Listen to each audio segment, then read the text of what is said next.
Assalamu alaikum wa rahmatullahi wa barakatuh. Welcome back to Access Arabic. Today we continue with our Tajweed workshop series. We're currently up to module number 7, short mads. Mad means to stretch. You may have noticed sometimes when we read the Glorious Qur'an, we stretch certain letters and stretch certain sounds. So that's what we're going to start learning now. So without further ado, let's jump straight into it. Alhamdulillah Rabbil Alameen wa salatu wa salam ala Rasulillah amma ba'd. So what exactly is mad? Mad means to extend or to stretch. It means to stretch letters for 2 to 6 harakat depending on the type of mad. We've mentioned previously that harakat is a unit of measurement of time. So 2 harakat is the amount of time it takes to put one finger up and back down. So 4 is the amount of time it takes to do this twice. Up, down, and likewise 6 is the amount of time it takes to do this 3 times. Up, down, up, down, up, down. That is 6 harakat. There are 3 letters of mad, or huruf al-mad as you'll sometimes hear them called. These are alif sakina with a fatha before it, waw sakina with a dhamma before it, or ya sakina with a kasra before it. So alif, waw and ya are the 3 letters of mad. So let's take a look at an example. In these 3 letters we have all of the huruf al-mad in play. If we look at the example of udhina, we have a waw and it is sakina because it has no fatha, dhamma or kasra, and before it is a dhamma. So we stretch it for 2 harakat. U. And if we look at the next part, we have a ya sakina because it has no fatha, dhamma or kasra, and before it is a kasra. So the stretched for 2 harakat. And if we look at the next 2 letters, we have a alif here, sakina of course, and it has a fatha before it. So remember, whenever we have a dhamma followed by a waw sakina, or a kasra followed by a ya sakina, or a fatha followed by an alif sakina, we do mad for 2 harakat. We stretch it for 2 harakat. So it will be read as u, the, na. But of course we read it together because it is one word. Udhina. And if we look at the next example, nuhiha, nuhiha. So we have a waw sakina preceded by a dhamma, we have a ya sakina preceded by a kasra, and we have a alif sakina preceded by a fatha. So nuhiha. And if we look at the third example, utina, we have once again a dhamma followed by a waw sakina, and we have a kasra followed by a ya sakina, and we have a fatha followed by a alif sakina. So utina. So now that you've learnt what huruf al-mad are, what the letters of mad are, we will now take a look at different types of short mad. These are mad for 2 harakat. So firstly we have al-mad al-Tabeei, the natural mad. Al-mad al-Tabeei is sometimes known as mad asli, al-mad al-asli, the original mad. It is known as this because it comes naturally. These are the types of mad that we just covered before.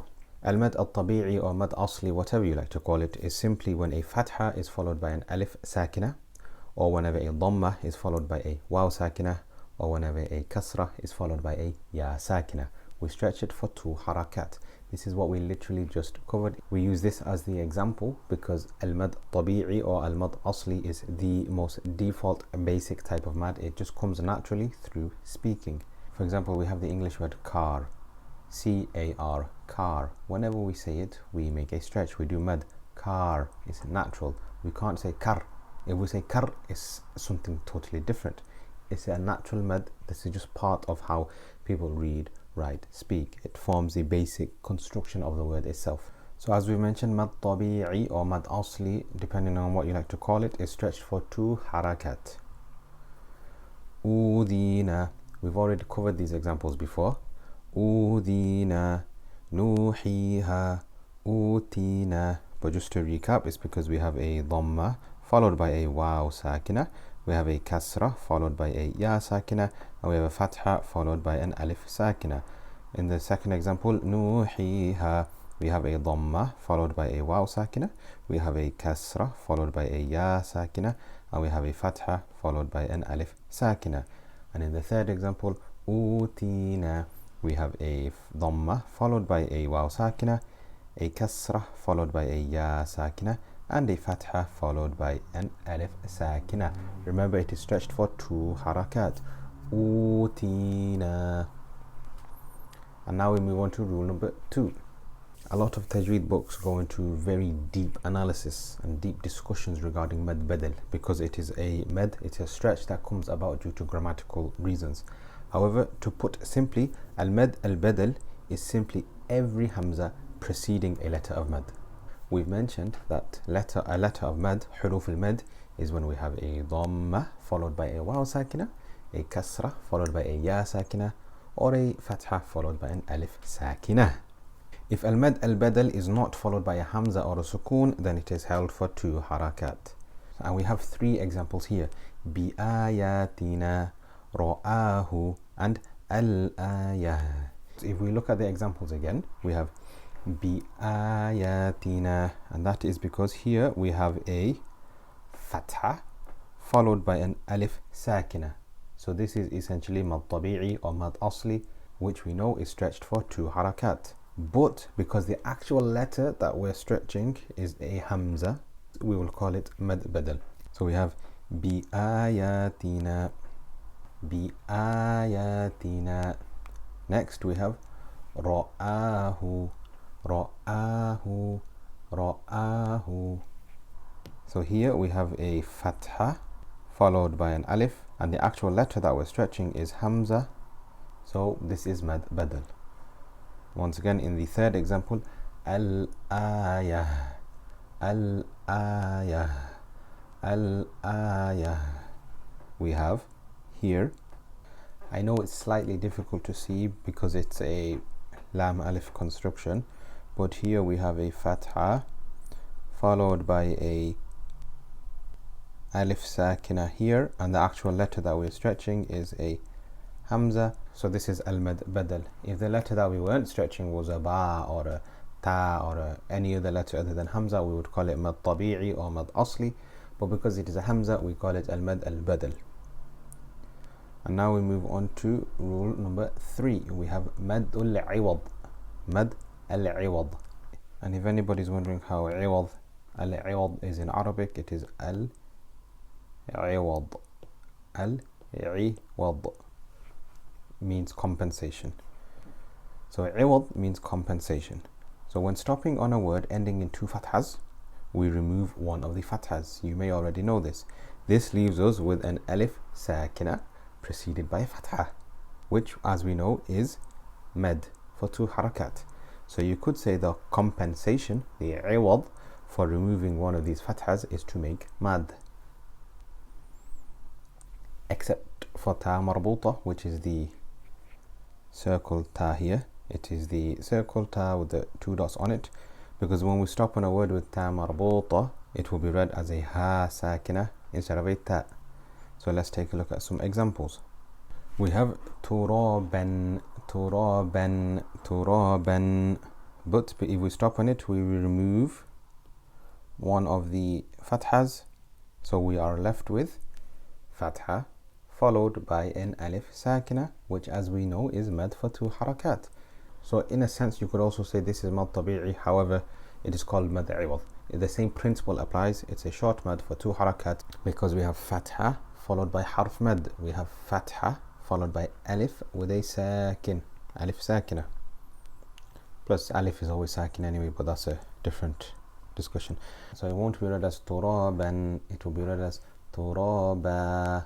So remember, these only apply if we're stopping on the word. So for example, the next word, ma'an, if we were reading it as a full sentence, we would say ma'an, and then whatever it's followed by. Ma'an thajjaja, or ma'an thajjaja, as you know now, because it is ikhfa haqiqi. But if we were stopping on it, then it would be ma'a. That is because we're stopping on a word with 2 fathas. As you can see, there are 2 fathas here, but if we are stopping on a word with fathatan, with 2 fathas, what do? We remove one of the fathas and do mad for 2 harakat. So ma, and And now if we move on to the next example, we have sabahan, sabahan. If we were not stopping on sabahan, then we would read it as is. For example, وَالسَّابِحَاتِ سَبْحًا فَالسَّابِقَاتِ سَبْقًا. But if we're stopping on it, then as we've said, we must do mad iwad. When stopping on a word ending with two fathas, we remove one of the fathas. So if we were stopping on sabahan, it will be sabaha. That is because we have removed one of the fathas, and now we are left with a fatha followed by an alif, which is mad. Sabaha. For two harakat we stretch it. Sabaha, sabaha, sabaha. Next we have amran, but if we're stopping on it, once again we remove one of the fathas, and now we are left with amra, amra, amra. And lastly we have saffan, saffan, but if we're stopping on it, we remove one of the fathas, and this leaves us with a fatha followed by alif sakina. So we do mad for two harakat. Saffa, saffa, saffa. If anyone is wondering why when we have two fathas it's always followed by an alif, but in the case of hamza it's not, that's simply because that's just how hamza is written. Whenever we have hamza with two fathas on it, it doesn't have a alif after it. That's just the rules of Arabic writing. And now we move on to mad tamkeen, al-mad al-tamkeen. So many modern Tajweed books don't mention this mad, al-mad al-tamkeen, as it comes naturally when we recite. It is essentially mad asli or mad tabeei, which we've already just learnt. But I mention it here just so you can be aware that this mad actually exists in its own right. It's an independent mad. It's just often now included as part of mad tabeei because essentially it is mad tabeei. Al-mad al-tamkeen is whenever ya mushaddada, so ya with a shadda on it, has a kasra, and that is followed by a ya sakina. We do this mad for two harakat as well. That's why it's part of the video on short mads. So if we were to take a look at an example, we have here وَخَاتَمَ النَّبِيِّينَ وَخَاتَمَ النَّبِيِّينَ وَخَاتَمَ النَّبِيِّينَ. Many people would just consider this to be mad asli because ultimately we have here a kasra followed by a ya sakina, so we know this is stretched for two harakat. But when it's ya mushaddada, so ya with a shadda on it followed by a ya sakina, it is specifically called mad al-tamkeen. So if we look at the next example, wal ummiyina, wal ummiyina. Here we have a ya mushaddada, ya with a sakin on it. It also has a kasra, and it is also followed by another ya sakina. So it is mad tamkeen. Wal ummiyina. And now inshallah we look at the third example. وَإِذَا حُيِّيتُمْ وَإِذَا حُيِّيتُمْ وَإِذَا حُيِّيتُمْ.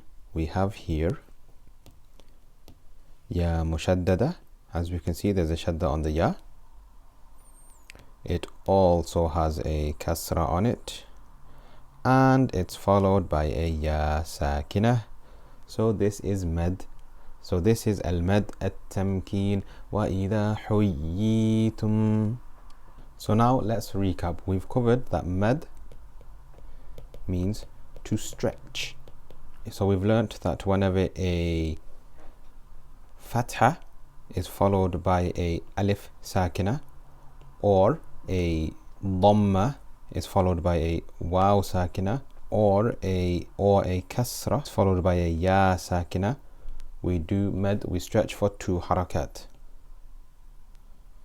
Two harakat. And this is called mad tabeei. It is also sometimes known as mad asli. It's known by two different names, but it's the same thing. So that's mad number one. We've also learnt mad badal. This is whenever there is a hamza before a mad. So hamza before mad, e.g. in the word iman. We've also learnt mad iwad. So mad iwad. This is whenever we stop on a word with two fathas. We simply remove one fatha and do mad for two harakat. And lastly, we've covered mad tamkeen. Mad tamkeen. This is whenever we have a ya mushaddada with a kasra on it, followed by a ya which is sakin. We do mad for two harakat. We mentioned that this is usually included as part of mad asli, but I mentioned it here just to show you that it is a mad in its own right and we should respect this right. So in this video we've learnt 4 types of short mad. We've learnt mad tabeei or mad asli as some people call it. We've also learnt mad iwad. We've learnt mad al-Badal, and we've learnt mad tamkeen. And that brings us to the end of this video. Inshallah you've taken benefit from it. Please don't forget to like, comment, subscribe and to share so we can share the rewards. Don't forget to practice, revise, and if you've got any questions feel free to ask me. But that's it from me. Take care and I'll see you on the other side inshallah. Ma'as salama.